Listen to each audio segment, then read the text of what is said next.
वसुदेव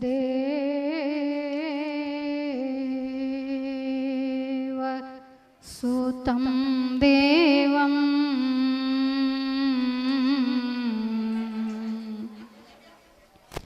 कंस चाणूरमर्दनं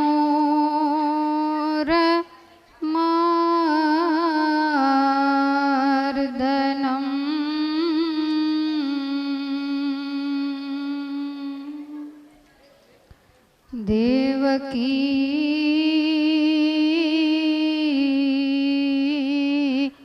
परमानन्दं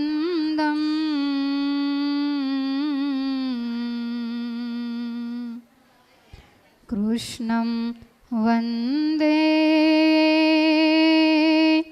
जगद्गुरुम्।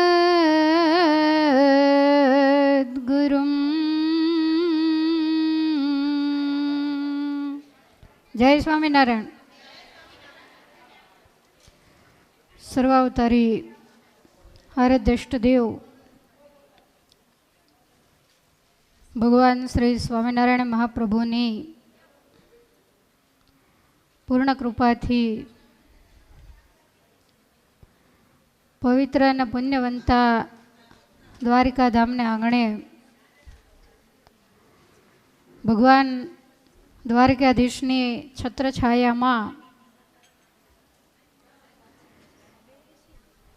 ભગવાન શ્રી કૃષ્ણચંદ્રના પ્રાગટ્યથી આરંભી અને અંતર્ધ્યાન સુધીના જે ચરિત્રો ભગવાન વ્યાસનારાયણની પવિત્ર કલમે લખાયેલા છે, જેને આપણે પરમાત્માની રમણભૂમિમાં બેસી અને ગાવાનો પ્રયાસ કરી રહ્યા છીએ, સાથે સાથે ભગવાનના ચરિત્રો ગાવા, દેવદર્શન કરવા, આનંદ ઉત્સવ કરવા એટલું જ મહત્ત્વનું નથી, પણ એ પરમાત્માએ શિક્ષાપત્રીજી હોય કે ગીતાજી હોય એમાં આપણને જે આજ્ઞાઓ કરી છે કે આ મૃત્યુલોકની અંદર મનુષ્ય જન્મ મળ્યા પછી કોણે કેવી રીતે જીવવું. ભક્ત થવું એ તો પછીની વાત છે, પણ પહેલાં આપણને ભગવાને માણસ બનાવ્યા તો માણસ થઈને જીવતા શીખવું, આપણામાં માનવતા આવે, અને પછી જો આપણામાં ભક્તપણું આવે તો એ ભક્તપણું શોભે. માનવતા ન હોય અને બહુ દેખાવની ભક્તિ કરતા હોય તો એ ભક્ત કેવા લાગે?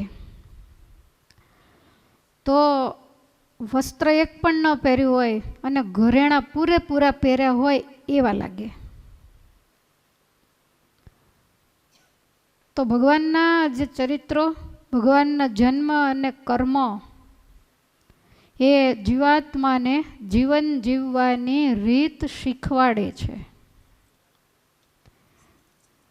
એમાંથી આપણે શું લેવાનું છે, જીવનમાં શું શું ફેરફાર કરવાના છે, એના ઉપર ખાસ ધ્યાન રાખવું જરૂરી છે. બાકી હું નથી માનતી કે તમે ભગવાન શ્રી કૃષ્ણના ચરિત્ર પહેલી વાર સાંભળવા બેઠા હો. દાઢો ડાળા જ આવી ગઈ તો અમારા પાંદડા શું કામ આપશે? પણ જ્યારે જ્યારે કથા વાર્તાઓમાં બેઠા હોઈએ, જ્યારે જ્યારે પવિત્ર તીર્થસ્થાનોમાં ગયા હોઈએ તો સ્વભાવ પ્રમાણે આપણો સ્વભાવ એક સાથે ન બદલે પણ ધીરે ધીરે તો જરૂરથી બદલે. આપણી અંદર કુટુંબીઓને, સંબંધીઓને, સમાજને, પરિવારને નુકસાન કરે એવો કોઈ પણ સ્વભાવ હોય તો ગોમતીજીમાં જ્યારે સ્નાન કરીએ ને ત્યારે એને ત્યાં મૂકી દેવાનો. દુપટ્ટા નહીં ભૂલી જવાના, ચપ્પલ નહીં ભૂલી જવાના. આ સ્વભાવને સમુદ્રમાં વહેતા મૂકી દેવાના. આપણે માણસ છીએ, આપણે ભગવાનના ભક્ત છીએ, તો આપણું જીવન બિલકુલ એવું ન હોવું જોઈએ કે આપણા જીવનને જોઈને, આપણા સ્વભાવને જોઈને કોઈને પણ દુઃખ થાય. આપણો સ્વભાવ કોઈને નડતર રૂપ હોય, બિચારા કહી ન શકતા હોય, કારણ કે નાગણીના જેવો ફૂફાડો હોય, એટલે કહેવાય નહીં. અને પરિવારજનો અથવા તો સત્સંગમાં કોઈ પણ આપણાથી દુખાય તો આપણે કરેલી ભક્તિનો કોઈ મતલબ નથી. અને આ ભક્તિ છે માનવતા વગરની ભક્તિ છે. એટલે ભક્તિ કરતાં તો આપણને બધાને આવડે જ છે, પણ એક સાચા માણસ થઈને સત્સંગી કેવી રીતે બનવું એ બધું આપણને આ કથાઓના માધ્યમથી શીખવા મળે છે. આપણામાં તો કોઈ શક્તિ નથી, આપણામાં કોઈ સામર્થ્ય નથી. સર્વ શક્તિ અને સર્વ સામર્થ્યોના ધરતલ એવા જે ભગવાનના જીવનની અંદર જો તમે ડોક્યું કરો તો આપણને ખ્યાલ છે કે ભગવાન વ્રજ મૂકી અને મથુરા પધાર્યા, કંસને માર્યો, ઉગ્રસેનને રાજ્ય આપ્યું, અને પછી ભગવાને જ્યારે કંસને માર્યો અને અસ્થિ અને પ્રાપ્તિ એ બે કંસના પટરાણીઓ એ મગધ નરેશ જરાસંધના દીકરીઓ હતા. બંને પુત્રીઓને વૈધવ્ય પ્રાપ્ત થયું. જરાસંધને ખબર પડી અને નામ આવ્યું ભગવાન શ્રી કૃષ્ણનું, કે એણે અમારી આ દશા કરી છે. એટલે જરાસંધે મથુરા ઉપર ચડાઈ કરી.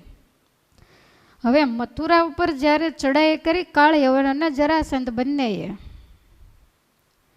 તો પછી આખું ગામ છોડીને, જમીન જાયગાદી બધું છોડી અને અસુરોથી ડરીને સાગર બેટમાં આવવાની કાંઈ જરૂર ખરી? સામર્થ્ય નહોતી, શક્તિ નહોતી. પણ આ જ ભગવાનનું ભગવાનપણું છે. આપણી અંદર સારા રૂડા સદ્ગુણો હોય ને એને આપણે આપણી રીતે અંદર દબાવી રાખવા, એને બહુ બહાર દુનિયામાં દેખાડવા નહીં. એ જ આપણી સજ્જનતા. આપણી સજ્જનતા આપણે દેખાડવાની ન હોય, દુનિયા એને બહાર લાવે કે આ વ્યક્તિ આવી છે. અને બીજું કે ભગવાને રાતોરાત બધા યાદોને સાગર બેટમાં ફેરવી નાખ્યા, તોય કોઈ એવું કહે કે શ્રી કૃષ્ણ છે ભગવાન નથી એમ. ગમે એવી કાયરતા બતાવી, કાળયવનની સામે રણ છોડીને ભાગ્યા. મથુરામાંથી ભાગ્યા તે છેક જૂનાગઢ સુધી ભાગતા ફર્યા. તો પહેલાં બધા એને કાનુડો કહીને બોલાવતા, રણ છોડીને ભાગ્યા તો રણછોડરાય થયા. રાજા ધીરાજ થઈને પૂજાવા માંડ્યા. જે વસ્તુમાં આપણે નાનપ માનીએ છીએ એ વસ્તુમાંથી ભગવાનને મોટાઈ મળી છે. આપણે જો રણ છોડીને ભાગ્યા હોય તો આપણને કોઈ રણછોડરાય ન કે, આપણને બધા કાયર કે. પણ આ ભગવાનનું ભગવાન એક એક ચરિત્રની પાછળ જે રહસ્ય છુપાયેલું છે એને જ્યારે આપણે સાંભળીએ, જ્યારે એને જરા વિચારીએ, ત્યારે આપણને પરમાત્માના પ્રતાપની ખબર પડે. તો ભાગવતજીના 10મ સ્કંદની અંદર આપણે પરમાત્માના દિવ્ય ચરિત્રોને સાંભળવાના છે. ને એ ચરિત્રોને સાંભળતા પહેલાં પરમાત્માને આ ભૂમંડળ ઉપર પ્રગટ તો કરવા જ પડે. જ્યારે જ્યારે ભાગવતની કથા થાય ત્યારે ભગવાનનું પ્રાગટ્ય ચોક્કસ થાય જ. તો જે કુળની અંદર એ પરમાત્મા પ્રગટ થયા હોય તો એ કુળ, એ વંશ, એના ગુણ પણ જરૂરથી ગાવા જ પડે. આપણે જાણીએ છીએ કે 21 લાખ વર્ષ પહેલાં અયોધ્યાની ધરતીમાં સરયુ કિનારે ભગવાન મર્યાદા પુરુષોત્તમ પ્રગટ થયા. તો એ સૂર્ય વંશની અંદર પ્રગટ થયા. અને આજથી 5500 વર્ષ પહેલાં ઉત્તર પ્રદેશમાં મથુરાની ધરતીમાં ભગવાન શ્રી કૃષ્ણચંદ્ર પ્રગટ થયા. તો એ ચંદ્રવંશની અંદર પ્રગટ થયા છે. આપણી સંસ્કૃતિમાં આ બે વંશોના નામ સોનેરી અક્ષરે લખાઈ ગયા, કારણ કે બે વંશમાં ભગવાનના અવતારો થયા. અને એ પણ મહાપ્રતાપી, એક 125 વર્ષ રહ્યા ને એક 11,000 વર્ષ સુધી આ ધરતી ઉપર રહ્યા. અને રામરાજ કોને કહેવાય? એ આ દુનિયાને જેણે દેખાડ્યો. અત્યારે તો તમારે જરાક દીકરાની વહુ કયાગરી હોય ને કોક પૂછે તો રામના રાજ છે મારે. એ દીકરાની વહુ કયાગરી એ રામના રાજ ન થઈ જાય, એ આજ જ કયાગરી હોય. પાછું કાલ થાય ત્યારે બધી બાજી પલટાઈ જતી હોય. પણ ભગવાને આ ધરતી ઉપર માણસ બનીને આવ્યા પછી માણસ થઈને કેમ જીવવું એ આપણને મર્યાદા પુરુષોત્તમે શીખવાડ્યું. અને 11,000 વર્ષ સુધી આ ધરતી ઉપર એ રહ્યા. અને શ્રી કૃષ્ણ ભગવાન છે એ 125 વર્ષ સુધી આ ધરતી ઉપર રહ્યા છે. તો એ ભગવાનના પરમ પવિત્ર ચંદ્રવંશની કથા બતાવી છે. નારાયણના નાભિકમળમાંથી બ્રહ્મા થયા અને બ્રહ્માજીના માનસપુત્ર અત્રિ થયા અને અત્રિને ત્યાં ચંદ્ર થયા. આપણે બિલકુલ ટૂંકમાં, કારણ કે 9મો સ્કંદ આખો વંશાવલીઓથી જ ભરેલો છે.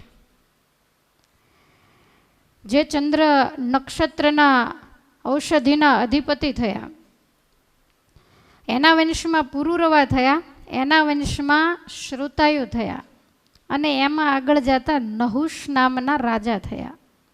અને આ નહુષના વંશમાં યયાતિ થયા, જે સંસારની અંદર અતિ આસક્તિવાળા. અને એટલી બધી આસક્તિ કે જિંદગી પૂરી થવા આવી, વૃદ્ધાવસ્થા આવી ગઈ, પણ તોય ઈચ્છાઓની પૂર્તિ ન થઈ. એટલે એના નાના દીકરા પુરુને એવું કીધું, તું મારી વૃદ્ધાવસ્થા લઈ લે, મને તારે જુવાની આપ, હજી મને સંતોષ થયો નથી. આવો આ સંસાર છે. આ તો સમજણ હોય, સંતોનો સમાગમ હોય.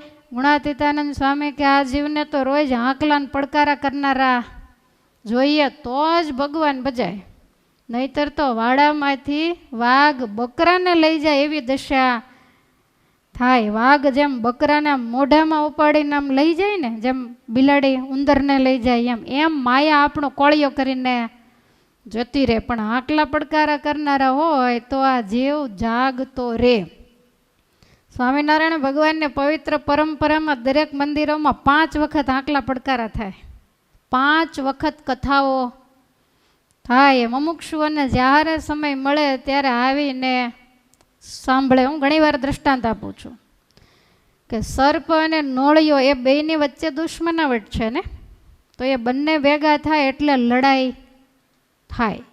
અને એ લડાઈમાં સર્પ છે એ નોળિયાને ડંખ મારે એટલે એને ઝેર ચડે. માણસ મરી જાય તો એ ન મરે, પણ નોળિયાને ખ્યાલ છે. જંગલમાં નોળવેલ નામની વનસ્પતિ થાય, ક્યાંક વાડીઓમાં કાંટમાં એ હોય, આપણે ઓળખીએ કે ન ઓળખીએ, બાકી એ ઓળખતો હોય.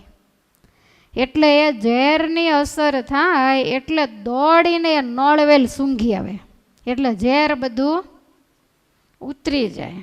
ઝેર ઉતરી જાય, વેર નહીં. વળી પાછું સર્પની સાથે લડાઈ થાય, વળી એવું થાય કે ઝેર ચડ્યું એટલે પાછો જઈને નોળવેલ સૂંઘ્યા. બેસે છે મગજમાં? આપણે માયાની સાથે કાયમ લડાઈ થાય. ઘર બાર કુટુંબ પરિવાર, મારો તારો, વેર ઝેર ઈર્ષા અદેખા ઘણું બધું અંદર હોય જ. અને એ માયાની સાથે લડાઈ થાય તો માયા મોટી નાગણી પોતાના છોરુને ખાય, એમાંથી જે ઉગ્ર એ મોટો મણિધર થાય. તો એ માયા એવો ઝેરીલો ડંખ મારે એટલે આને માંડે ઝેર ચડવા.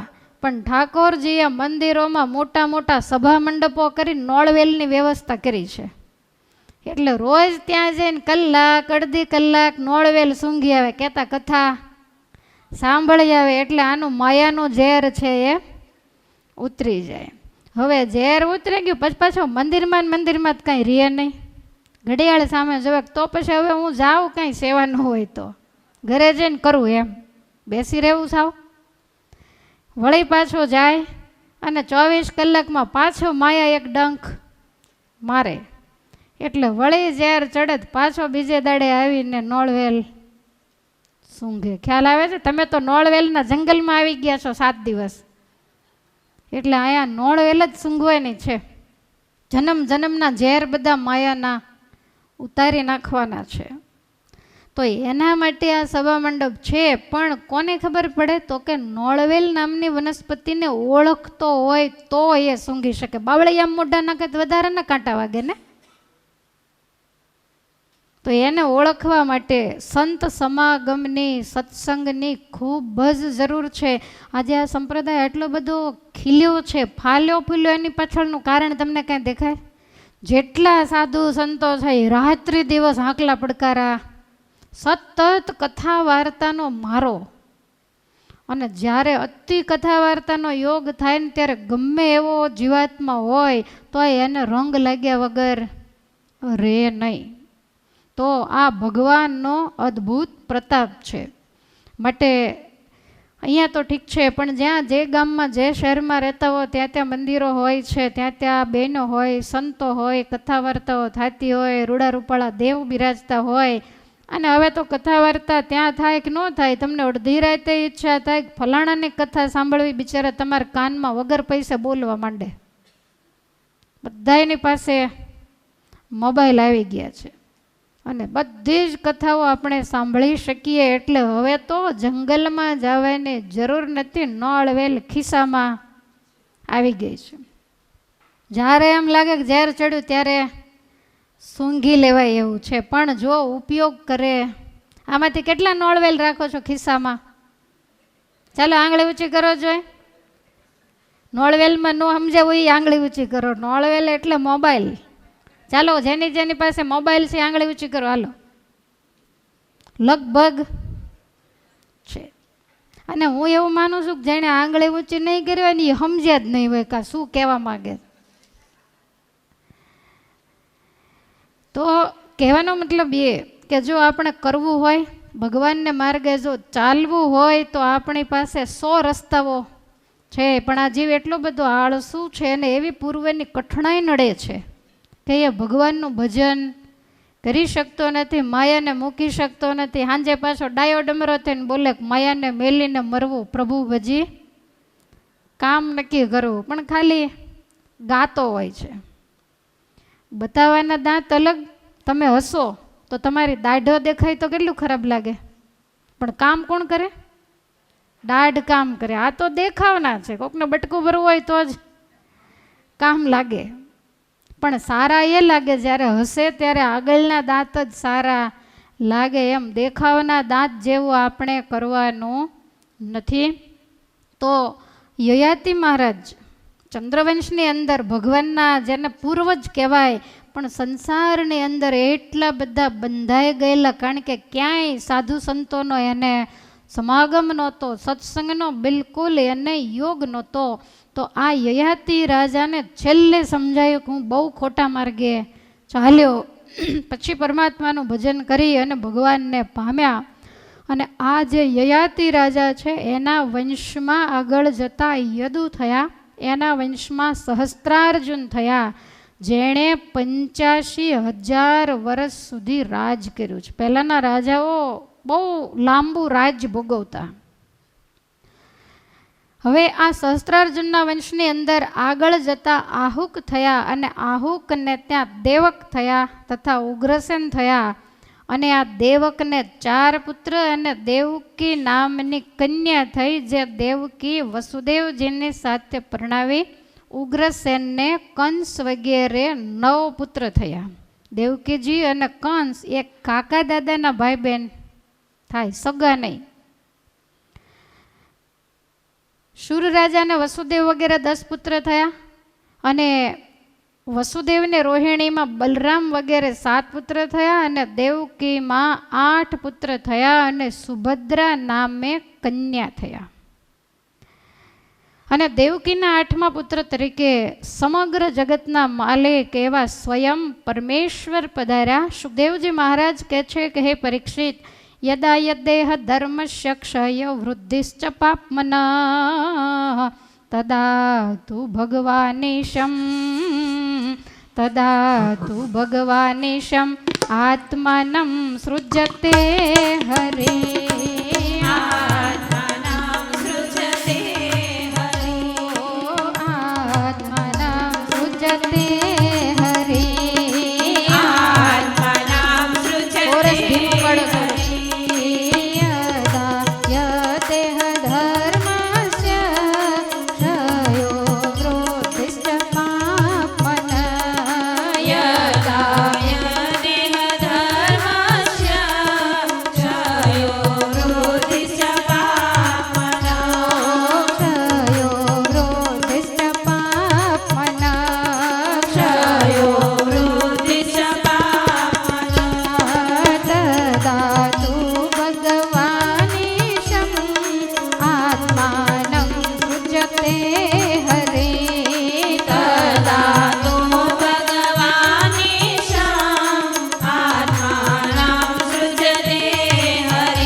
શુકાચાર્ય કહે છે કે પરીક્ષિત, જ્યારે જ્યારે આ ધરતી ઉપર ધર્મનો નાશ થાય ત્યારે ત્યારે પરમાત્મા અવતાર ધારણ કરી અને આ ધરતી ઉપર પધારે છે. ક્યાંય પણ એવું નથી લખ્યું કે આ ધરતી ઉપર તમામ ધંધાઓમાં વિશ્વ લેવલની જ્યારે મંદી આવે ત્યારે ભગવાન અવતાર લઈને પધારે છે. કે લખ્યું છે એવું? ભગવાનના અવતરણનો મૂળ હેતુ શું? તો કે અધર્મનો નાશ કરવો અને ધર્મની સ્થાપના કરવી. આપણે બધા નારા લગાવતા હોઈએ તો શું બોલીએ?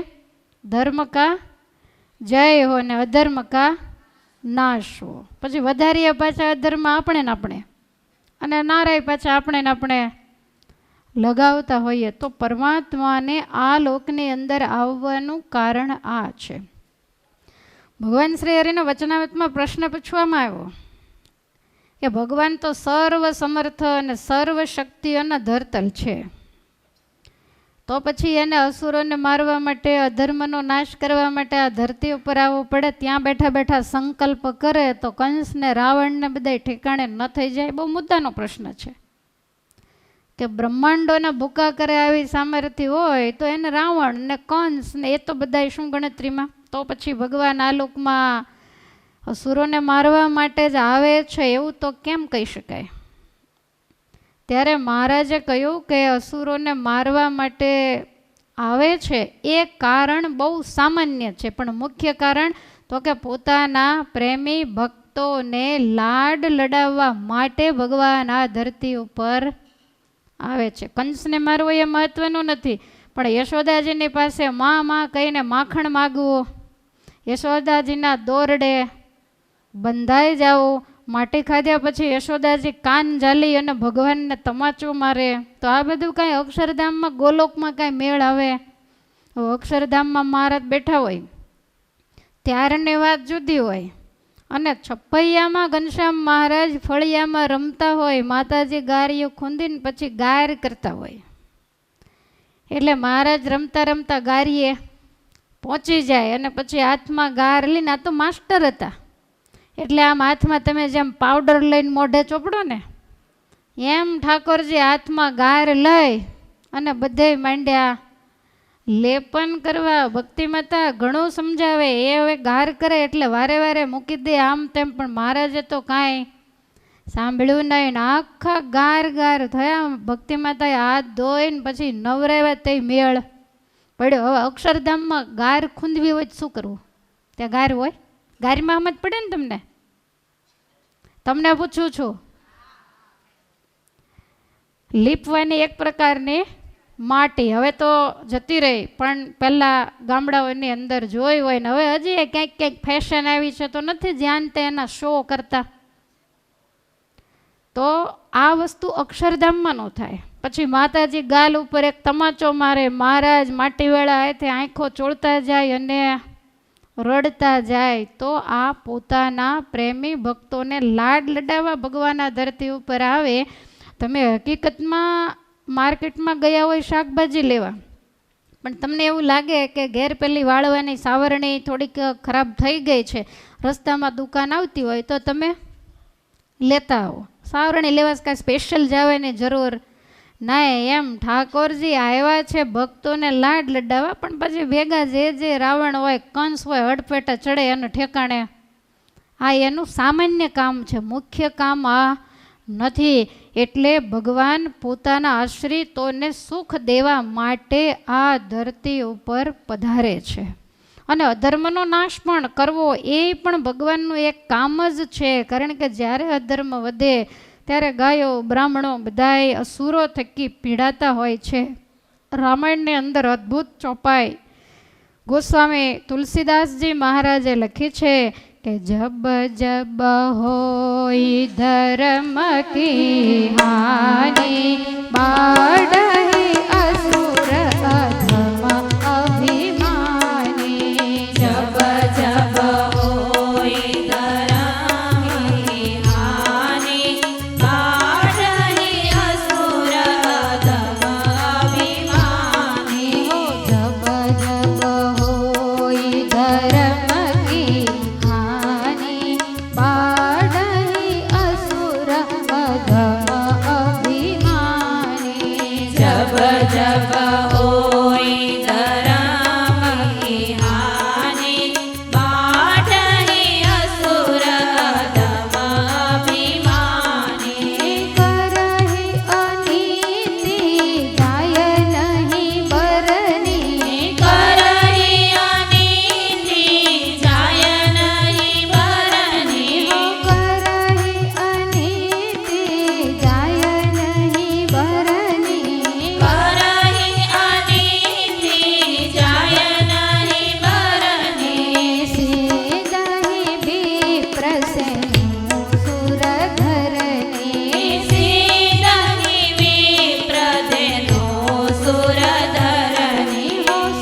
અતિ અહંકારી એવા અસુરો, ગાયો, બ્રાહ્મણો, વેદ વગેરે સત્શાસ્ત્રો એને જ્યારે પીડા આપે, એની જ્યારે કતલ કરે, એનું જ્યારે અપમાન કરે, ભગવાનના ભક્તો આ અસુરોના પંજામાં જ્યારે પીડાને પામતા હોય ત્યારે ભક્તોને અસુરો થકી બચાવવા માટે અને ધરતી ઉપર ધર્મની સ્થાપના કરવા માટે ભગવાન આ લોકમાં પધારે. હરહી કૃપાનિધિ સજ્જન પીરા.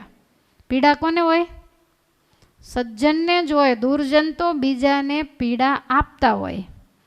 એટલે ભગવાન એટલા માટે આ અવની ઉપર પધારે છે.